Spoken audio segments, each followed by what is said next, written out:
ሰላም እንዴት ናችሁ? ኤስዲ እንግሊሽ ዋንንም ቱንም የዩቲዩብ ቻናሎቻችን ሰብስክራይብ አድርጉ። ዋን ወደ 70 ሺህ እየተጠጋ ነው። ዲስክሪፕሽን ላይ አስቀምጥላችኋለሁ።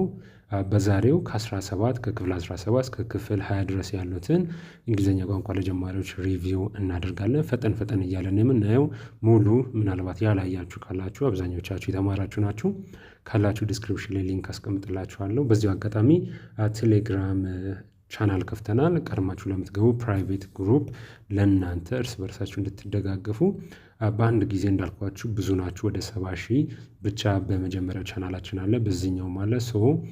ብዙ ስትሆኑ ትምህርቱም ጥራቱ እንዳይጓደል ትንሽ ትንሽ እያደረግን በፕራይቬት ግሩፕ እርስ በርሳችሁ እንድትደጋገፉ ለማድረግ ነው ያሰብነው እና ቀድማችሁ ለምትገቡ ቅድሚያ እንሰጣችኋለን ማለት ነው። በቀጥታ ወደ ዛሬው ሪቪው እናልፋለን።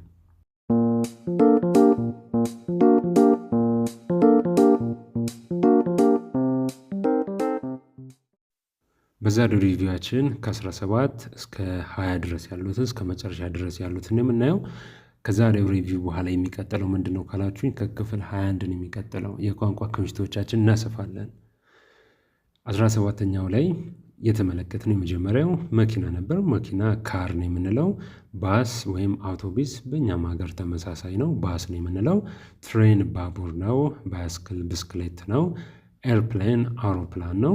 ቦት ጀልባ፣ ታክሲ እኛም ሀገር ታክሲ ነው የምንለው። ይዘታቸውን ቢለያይ ይዘታቸው ቅርጻቸው ቢለዋወጥም ግን ታክሲ ነው። በር ማለት ስንፈልግ ዶር እንላለን። መስኮት ማለት ስንፈልግ ደግሞ ዊንዶው ነው። ግድግዳ ማለት ስንፈልግ ወይም ግንብ ማለት ስንፈልግ ደግሞ ቦል እንላለን። ፍሎር ወለል ነው። ሲሊንግ ኮርኒስ ነው። መብራት ማለት ስንፈልግ ደግሞ ወይም አምፖል ማለት ስንፈልግ ላምፕ እንላለን። ቲቪ እኛም ሀገር ቲቪ ነው። ሶፋ እነሱም ሀገር ሶፋ ነው፣ ግን ባለ አንዱ ሲሆን ካውች ይሉታል እነሱ። ጠረጴዛ ቴብል ነው። ቼር ወንበር ነው።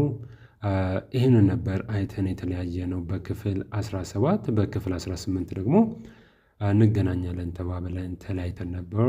እንዳልነውም በክፍል 18 ከ343 ከ360 ድረስ ያሉትን የቋንቋ ክምችቶቻችንን አስፍተን ነበር። በክፍል 18 መጀመሪያ ያየነው ፍቅር የሚለው ነው። ሎቭ ነው ፍቅር፣ ወይም አንዳንድ ሰዎች ላቭ ይሉታል። ላይክ ደግሞ ከፍቅር ያነሰ ነው፣ ነገር ግን መውደድን ፍቅርን የሚገልጽልን ነው። ይሄኛውም ጥላቻ ማለት ስንፈልግ ደግሞ ሄት ነው የምንለው። ፍርሃት ፊር ነው። እምነት ትረስት ነው። እንግሊዝኛ ቃላቶች አንድ ትርጉም ብዙ ቃላቶች ሊይዝ ይችላል። ስለዚህ እነዛን እያንዳንዱን እንመጣባቸዋለን። ሆፕ ተስፋ ነው። መጨነቅ ወሪ ነው። ሰርፕራይዝ መደነቅ መገረም ነው። ፕራይስ ደግሞ ዋጋ ነው። ቺፕ ርካሽ፣ ኤክስፔንሲቭ ደግሞ ውድ ማለት ነው። መግዛት ስንል ባይ ነው። መሸጥ ስንል ደግሞ ሴል ነው። መገብየት መሸመት ስንል ሾፕ ነው። ገበያ ማርኬት እንለዋለን። ገንዘብ ደግሞ መኒ ነው የምንለው። ካሽ ጥሬ ገንዘብ ነው። ክሬዲት ካርድ ደግሞ ሁላችሁ እንደምታውቁት ውጭ ሀገር ያላችሁ ሰዎች የሚሰጣችሁ ካርድ ነው ማለት ነው ከባንክ። ስለዚህ ዲቴል ማብራሪያዎችን ጨምሮ ሙሉን ሰርቼላችኋለሁ፣ ገብታችሁ እንድትከታተሉት በዚህ አጋጣሚ አሳስባለሁ። በክፍል 19 እንገናኛለን ተባብለን ተለያይተን ነበር። በክፍል 19 እንደተባባልነው ተገናኘን። የመጀመሪያው ከዶክተር ወይም ደግሞ ሐኪም ጀመርን። ፕሮፌሽንን ነበር ያየነው። ነርስ ደግሞ እኛም ሀገር ነርስ ነው የምትባለው የሐኪም ረዳት ነች፣ ወይም ወንድም ከሆነ የሐኪም ረዳት ነው። ብዙ ጊዜ ሴቶች የተለመዱ ስለሆኑ ነው። ሲክ መታመም ነው። ሜዲሲን መድኃኒት ነው። ሆስፒታል ሐኪም ቤት ማለት ነው። ፔን ህመም ነው። ሃርት ጉዳትን የሚገልጽልን ቃል ነው። ፊቨር ትኩሳት ነው። ካፍ ደግሞ ሳል ነው። ካፍ ባንከር የባንክ ባለሙያ ማለት ነው። ቲቸር መምህር ማለት ነው። ጆርናሊስት ጋዜጠኛ። ኢንጂነር እኛም ሀገር ኢንጂነር ወይም መሐንዲስ እንለዋለን። ድራይቨር ሹፌር። ፋርመር ገበሬ። ኩክ ምግብ አብሳይ። ሳይንቲስት እኛም ሀገር ሳይንቲስት ወይም ደግሞ ተመራማሪ ማለት ትችላላችሁ። ፖሊስ ነው። ፋየር ፋይተር የምንለው ደግሞ የእሳት አደጋ መከላከያ ባለሙያ ነው። ፋየር ፋይተር እንለዋለን።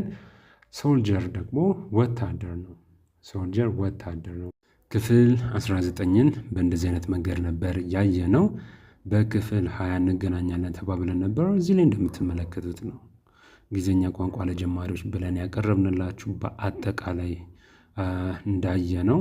በእንግሊዝኛ እንዲሁም በአማርኛ ትርጉም እንግሊዝኛም በአማርኛም እንዴት መናገር እንደምትችሉ እንዲሁም ምስሎች አሏቸውና እጅግ በጣም የሚጠቅሟችሁ ናቸው። በመጀመሪያው ቻናላችን ደግሞ ኤስዲ እንግሊሽ 1 ላይ ወደ 70,000 ተከታዮች አሉት። ወደ 70,000 የተጠጋ ነው። በሱ ቻናላችን ደግሞ ልምምዶችን እያደረግን እንገኛለን። በክፍል 20 እንገናኛለን ተባብለን ነበር። ልክ እንዳልነውም በክፍል 20 ተገናኘን። በክፍል 20 ከ380 እስከ 400 ድረስ የቋንቋ ክምችቶቻችንን አስፍተን ነበር። ኪችን ኩሽና ነው። ባዝሩም መታጠቢያ፣ ቤድሩም መኝታ ቤት፣ ሊቪንግ ሩም ሳሎን፣ ጋርደን ደግሞ የአትክልት ቦታ ነው። ባልኮኒ በረንዳ፣ ሩፍ ጣሪያ፣ ዎል ግድግዳ ወይም ደግሞ ግንብ ነው። ፍሎር ወለል ነው። ዶር በር፣ ፉትቦል እግር ኳስ፣ አሜሪካኖች ደግሞ ሳከር ይሉታል እግር ኳስን። ባስኬትቦል የቅርጫት ኳስ ነው። ቴኒስ እኛም ሀገር ቴኒስ ነው የሚባለው። ስዊሚንግ መዋኘት ነው ወይም ደግሞ ዋና ማለት እንችላለን። ራኒንግ መሮጥ እኛ ሀገር በጣም ተወዳጅ ስፖርት ነው ሩጫ ወይም ደግሞ ራኒንግ። ሳይክሊንግ ብስክሌት መንዳት ማሽከርከር ነው። ቦክሲንግ የቦክስ ስፖርት ነው። እንደምትመለከቱት ምስሎች እጅግ በጣም ነው የሚጠቅማችሁ። ስኪንግ የምንለው ደግሞ የበረዶ መንሸራተት ስፖርት ነው። እኛ ሀገር በረዶች ስለሌሉ ይህ ስፖርት አይነት የለም። ውጭ ሀገር ግን የተለመደ ነው። ጎልፍ ይህም እኛ ሀገር የተለመደ አይደለም ግን አለ። ውጭ ሀገር እጅግ በጣም ተወዳጅና ገንዘብ ያላቸው ሰዎች ሀብታሞች የሚጫወቱት ስፖርት ነው። ቤዝቦል ሌላኛው ያየነው ነበር 400 ላይ። በቀጣይ ክፍል 21 ነው የምንጀምረው። ክፍል 21 ነው ሪቪው በዚሁ ጨርሰናል። ኤስዲ እንግሊሽ ሁለቱንም ቻናሎች ሰብስክራይብ አድርጉ።